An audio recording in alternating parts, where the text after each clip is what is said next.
بسم اللہ الرحمن الرحیم۔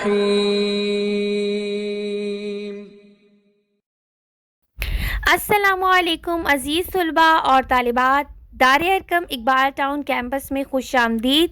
میں ہوں آپ کی اسلامیات کی ٹیچر مس سمرینہ خان، اور آج ہم کریں گے مطالعہ اسلام کا پہلا ہفتہ، اور پہلے ہفتے کا ہم کریں گے سبق نمبر 2 اور سبق نمبر 3۔ تو سب سے پہلے آج کی تاریخ لکھیں۔ آج کی تاریخ ہے 5 اپریل۔ آج ہم کریں گے سبق اللہ تعالیٰ پر ایمان کے مختصر سوالات و جوابات اور تفصیلی جواب، اور ہمارا پہلے ہفتہ کا کام آج مکمل ہو جائے گا۔ شروع کرتے ہیں۔ سب سے پہلے آپ نے بہت ہی خوبصورت ٹائٹل پیج بنا لینا ہے اپنی نوٹ بک پہ۔ اس کے بعد اگلے صفحے پہ آپ نے اس طریقے سے کام لکھنا ہے جیسے آپ کو دکھائی دے رہا ہے۔ سب سے پہلے تاریخ، پھر دن، پھر اس کے نیچے لکھنا ہے سبق کا نام، اللہ تعالیٰ پر ایمان، سرگرمی، مختصر سوالات و جوابات۔ مختصر جواب دیں۔ سوال نمبر 1، ایمان کے کیا معنی ہیں اور اللہ تعالیٰ پر ایمان کا کیا مطلب ہے؟ جواب، ایمان کے معنی یقین کے ہیں۔ اللہ تعالیٰ پر ایمان رکھنے کا مطلب یہ ہے کہ اللہ تعالیٰ کی ذات کو سچے دل سے مانا جائے اور اس پر پختہ یقین رکھا جائے۔ سوال نمبر 2، مسلمان کلمہ شہادت کے پہلے حصے میں کس بات کی گواہی دیتے ہیں؟ جواب، مسلمان کلمہ شہادت کے پہلے حصے میں اس بات کی گواہی دیتے ہیں کہ اللہ کے سوا کوئی عبادت کے لائق نہیں، وہ ایک ہے، اس کا کوئی شریک نہیں۔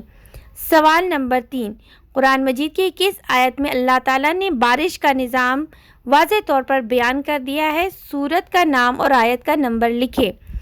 تو جواب ہے سورۃ الاعراف کی آیت نمبر 57 میں اللہ تعالیٰ نے بارش کا نظام واضح طور پر بیان کیا ہے۔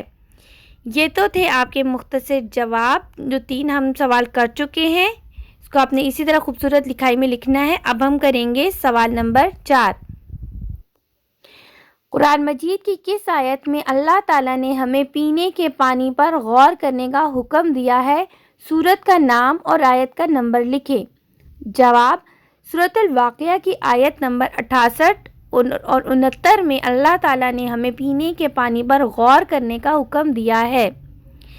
یہ ہو گیا ہمارے 5 سوالات اور ان کے جوابات، مختصر جوابات۔ پھر آپ نے ایسی اینڈنگ لائن لگا دینی ہے۔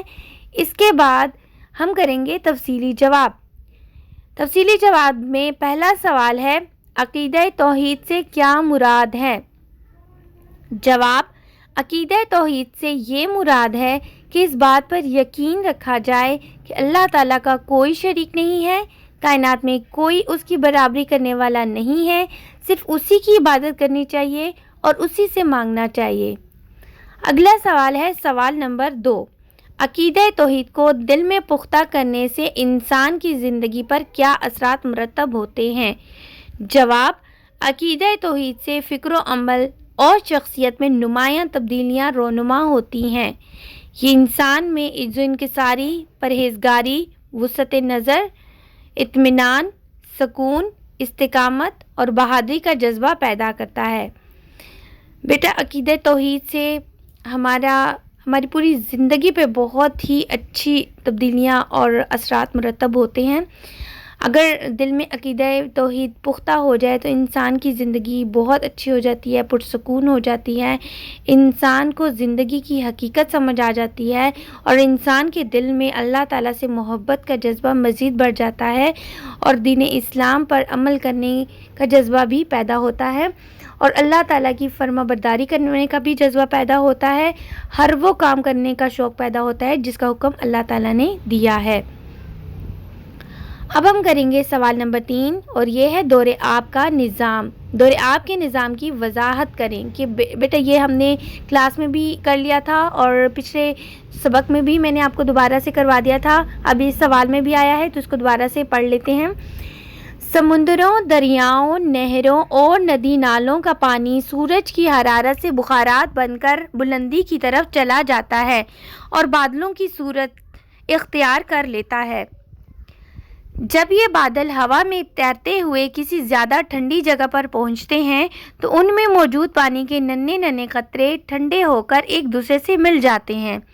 اس طرح یہ بڑے قطروں کی صورت اختیار کرنا شروع کر دیتے ہیں۔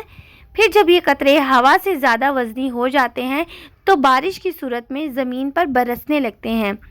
بارش کا کچھ پانی زمین کے اندر جذب ہو جاتا ہے اور کچھ ندی نالوں اور دریاؤں میں سے ہوتا ہوا سمندر میں واپس چلا جاتا ہے۔ زمین میں جذب شدہ پانی کو انسان مختلف طریقوں سے نکال کر استعمال کرتے ہیں۔ آگے ہے سوال نمبر 4، آیات کا ترجمہ لکھیں۔ پہلی آیت ہے افرأیتم الماء الذی تشربون اانتم انزلتموہ من المزن ام نحن المنزلون۔ ترجمہ، کیا تم نے کبھی اس پانی پر غور کیا جو تم پیتے ہو؟ کیا اسے بادلوں سے تم نے برسایا ہے یا اس کے برسانے والے ہم ہیں؟ اگلی آیت ہے وَهُوَ الَّذِي يُرْسِلُ الرِّيَاحَ بَشَرًا بَيْنَ يَدَيْ رَحْمَتِهِ حَتَّى إِذَا قَلَّتْ سَحَابًا ثِقَالًا سُقْنَاهُ لِبَلَدٍ مَيِّتٍ فَأَنزَلْنَا بِهِ الْمَاءَ فَأَخْرَجْنَا بِهِ مِنْ كُلِّ الثَّمَرَاتِ۔ ترجمہ، اور وہی ہے جو ہواؤں کو اپنی رحمت یعنی بارش کے آگے آگے خوشخبری لیے ہوئے بھیجتا ہے۔ پھر جب وہ ہوائیں بھاری بادلوں کو اٹھا لیتی ہیں تو ان بادلوں کو مردہ زمین کی طرف بھیج دیتا ہے اور وہاں بارش برسا کر طرح طرح کے پھل نکال لیتا ہے۔ بیٹا یہ تو تھا آج کا آپ کا سبق نمبر 2 اور 3، اور یہ آپ کا ہفتہ نمبر 1 کا تمام کام مکمل ہو چکا ہے آج۔ ان سوالات اور ان کے جوابات کو آپ اپنی نوٹ بک پہ بہت ہی خوبصورت لکھائی میں لکھنا ہے اور اس کو آپ نے یاد بھی کرنا ہے، ان تمام سوالات کو یاد کرنا ہے اور ان آیات کے ترجموں کو بھی یاد کرنا ہے آپ نے۔ پھر بھی اگر آپ کو کوئی چیز بھی سمجھ نہیں آتی تو آپ مجھ سے پوچھ سکتے ہیں، مزید آسان الفاظ میں آیات کے ترجمے آپ کو کروا سکتی ہوں اگر آپ کو سمجھ نہیں آتی۔ اور پچھلا کام جو تھا وہ بھی آپ نے کیا ہوگا، امید کرتی ہوں، اور ملتے ہیں اگلے سبق